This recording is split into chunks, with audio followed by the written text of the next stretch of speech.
ቀጥሎ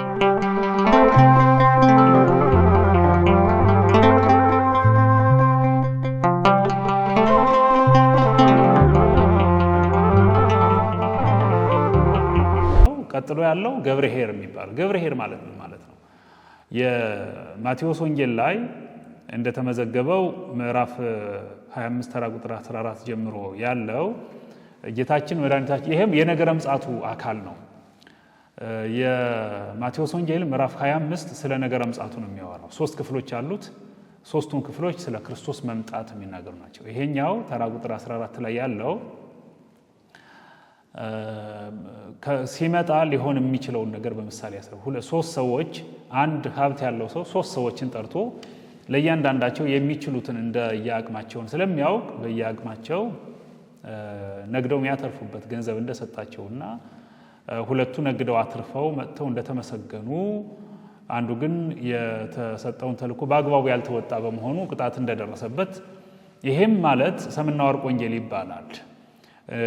የሚችሉትን ሁሉም ተሰጠዋል። በሚችሉት ነግደው ያተረፉት በአገልግሎት አትራፊ አገልግሎት የሰጡ ናቸው። በጥቅሉ ከታችኛው እስከ ላይኛው ማዕረግ ላይ ያሉ በተሰጡት ነገር የጽድቅ ትርፍ ያተረፉ ናቸው።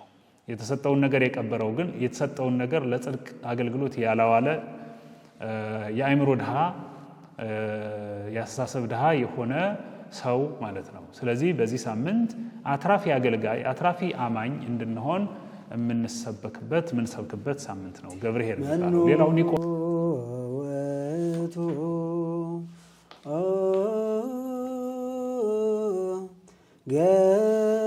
ገብርኄር ወምእመን ዘይረክዋ እግዚኦ በምግባረ ሰናይ ወየሰይሞ ዲበ ኩሉ ነዋዩ ካይበ ይቤሎ እግዚአብሔር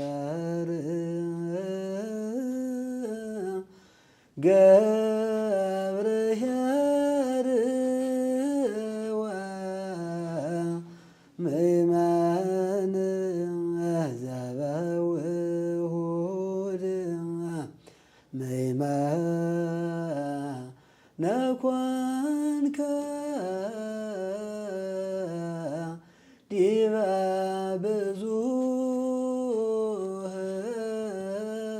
ሰይመከ ውስተ ፍስሓሁ ለግዚእከ